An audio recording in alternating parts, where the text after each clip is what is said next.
Hey friends, Joe the Farmer here. Welcome to a cold day on the farm. This is probably a lot different than what you're used to watching.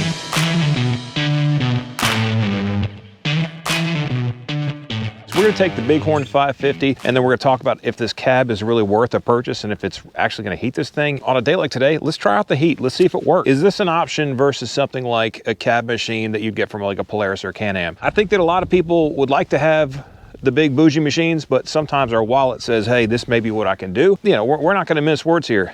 The Bighorn is a value machine. What they're trying to do is they're trying to say, hey, listen, we can give you heat, we can give you a cab, we can give you four-wheel drive and all the creature comforts this thing comes with for about 15,000 bucks. You know, give or take. I'm not, wherever you are in the country, it's gonna be different somewhere, but roughly this setup's probably around, 15 grand. All we're gonna talk about today is, does the heater and does the cab really bring value to this machine? If you've been watching the channel, we've had this machine on here a lot without the cab. Gosh, the wind is just biting. This is a really good day to test the cab. And while we're doing that, we're gonna feed some deer because we've had them all over the farm. Before I get too far into this video, something showed up for this thing that I gotta show you all, and we talked about it before, and I want your opinion at the end of the video because you're gonna decide what happens on this thing, right? I have set up an email address, jtfphotoshare@gmail.com. I'll put the address at the bottom. What I want you to do is I want you to share your trail camera photos with us, and this way the whole community can see some of the things that you're working on. Let's get this thing loaded up because I want to get in that heat.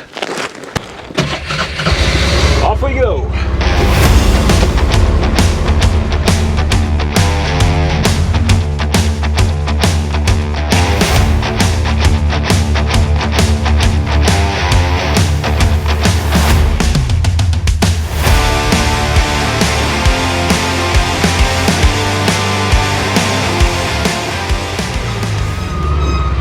Before I go any further, I got to show this to you. Okay, this is crazy. Look at this. So walking through here, I have not walked through any of this. This is all deer traffic. Over here, they are coming from far and wide to hit this feeder because they're hungry. And that's why we're doing this. Look at all these tracks. Look at these tracks coming over this way. And this is what makes it satisfying and really rewarding. You know, you see this much activity, and this is why, I know I'm detouring the video here, and if you all follow the channel, you know I like to talk, but this is a great time to figure out deer movement, which is really helpful because right here, this is clearly a trail where you can see that fence is down right there. So they're walking right through that fence, here, and when the season comes, I've got a little mock scrape here. I've got a hawk high country blind up there. Even I'm shocked sometimes at how well it works. This thing is clearly in need of some feed. Look at this. You can see the sun coming through that boss buck feeder, which is cool. So anyway, let's get to work. Okay, knife of the day. This is a SOG Adventurer. I have really come to enjoy using these SOG knives. They're super sharp, very light, easy to carry, has a clip on it. Big fan of the SOG knives. Leave a comment down there. Tell me how many bags you think we're gonna use. Note to self, don't go downwind of the feed. So what you're probably not hearing is the wind, and getting the wind off of you is everything. So even if this didn't have a heater, it'd still have a lot of use. A lot of side-by-sides come with like a soft side cab, which not as nice of a fit and finish, but it's gonna do the job if you're cold. So I mean, if you're cold, you're cold. But once you turn this on, and that heat, it's not blowing like crazy to where, it's gonna blow you out of the cab or get you too hot. It's really just kind of a gentle wind. I don't know how to really describe it, but it's not to the point where I feel like I need to take my jacket off. And it's not fogging the cab up, which I'm kind of surprised by. I thought it would, but it's working hard today in Tennessee. If you're in, Alaska, maybe it's not gonna be as helpful, but somewhere like here where it's, it's maybe 30 degrees. I think as long as you're not going to like 5 degrees, you're probably gonna be fine. But then again, I mean, just taking the wind off of you is everything. Anyway, let's get back to feeding this deer. Let's get the rest of this feed out of the back of here, and we have some other things to talk about. So let's get that done.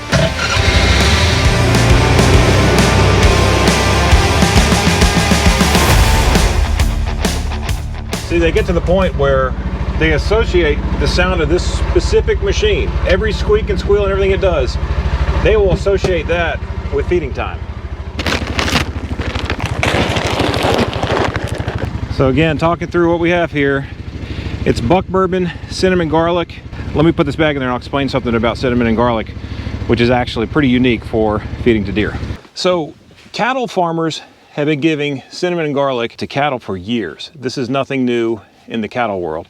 When they put that cinnamon and garlic, they kind of root around in it, and that cinnamon and garlic gets on their nose and it keeps mites from getting in their nose cavity. So again, I'm not a scientist, but knowing that, why would it not work for deer?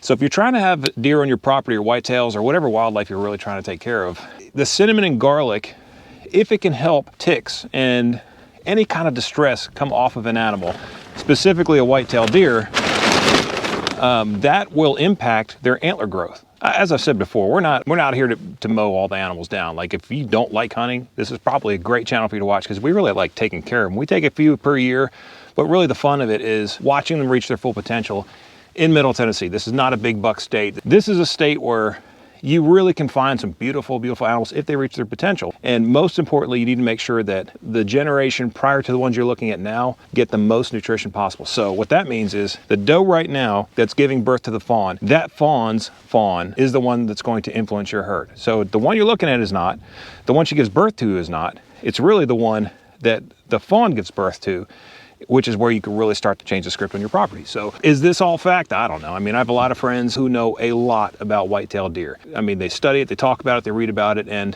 the truth is, unless we can go sit down and have a conversation with a deer, we don't know. However, I could tell you, we're in year 4 of a serious feeding program. I have seen a tremendous benefit from doing a feeding program. That's not why we came to this video. We came to this video to talk about this Bighorn 550.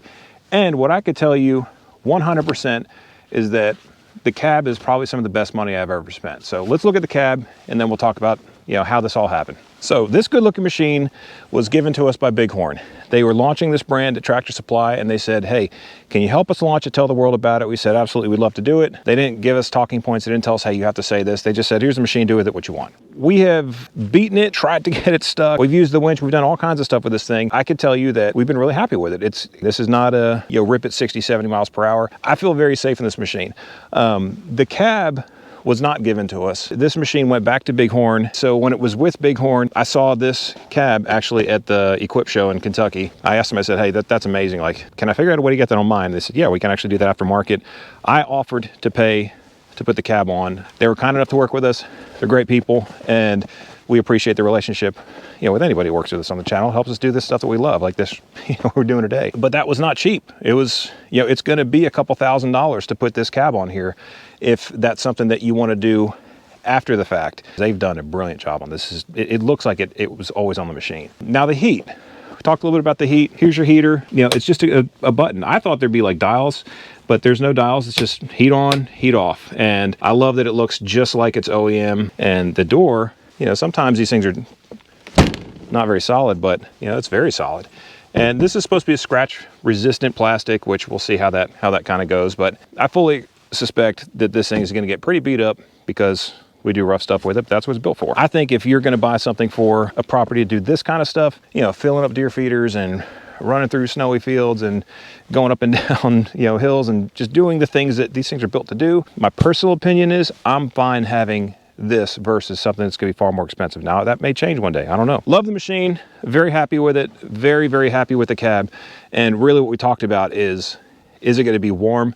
The biggest thing right now, you know, when that wind blows, that's when, gosh, it just bites right through you. But right now it's tolerable. It's okay.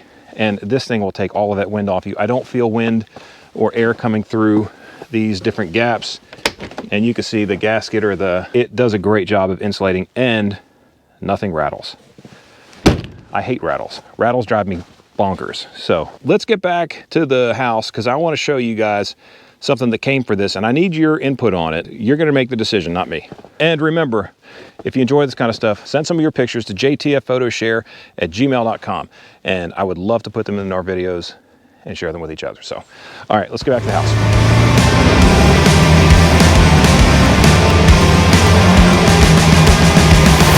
Okay, so we talked about the 550, we talked about the cab. That was kind of the reason why we did this video, was to really talk about the side-by-side of the cab. And I did tell you that there's something else that they sent me that's an accessory that I need your opinion on. You guys are, like I said, you're making the call on this. So let's open this thing up, and then we'll have a vote, right? Maybe I'll take a picture of this way and then another way or something on it. We'll figure it out. Let's open up this box, show you all what I'm talking about. Okay, so this box has in it something we've talked about before. Look at that. Gosh, I love camo. This is what the door looks like in just black, which is how it comes. And they actually told me when I ordered the cab, they said, we could deliver it to you now without the camo, or you can wait for the camo panels and we'll install them for you. It looks incredibly simple to do. Black or camo? I know what I like. So again, let's maybe give you a better look here. There's the black and there's the camo. Right off the bat, what I've noticed, this is identical, which is crazy that this is not faded at all. So you have some green in there. There's the greens. It's a really good camo, but anyway, y'all tell me. Black door, camo door. I'm looking forward to hearing what you all say. It is going to be your call. You tell me what you want me to do, and that's what I'll do. I think it looks great the way it does, but also, you know, that camo accent. I'm not a big fan of like a huge all camo machine or an all black machine, but the accents I think look really, really good. But I think it looks good with the black door too. So, well, friends, that's going to do it for me. Two things. Don't forget jtfphotoshare@gmail.com. Send me your trail camera photos or your non-trail camera photos. And my buddy Dale, Miles Hiles, if you ever see his comments on there, he reminded me that, hey, don't exclude the people who don't have trail cameras. You're right, Dale. I apologize. And I think what we're going to do is we're going to put a trail camera in your hands just so you have one. Maybe that's a good idea. We should do that. We need to, what do y'all think? Should we send Dale a trail camera? I think we should. Second thing is camo or black. What do we want to do? I still think, I'm not going to lead you. I'm gonna let you guys decide. Whatever y'all decide is what we're gonna do. Once it warms up and I think that plastic's kind of malleable enough, how's that for a word today? Then we'll go ahead and do that. But that's about it. That's all I have for today. Appreciate y'all watching. Really enjoyed spending time with you today. And I'll catch you in the next one. If you haven't subscribed, please do so. And make sure you hit that notification bell because YouTube doesn't always push this kind of content. They don't necessarily love the outdoor guys. But anyway, appreciate you watching. Catch you in the next one. Joe the Farmer. We out.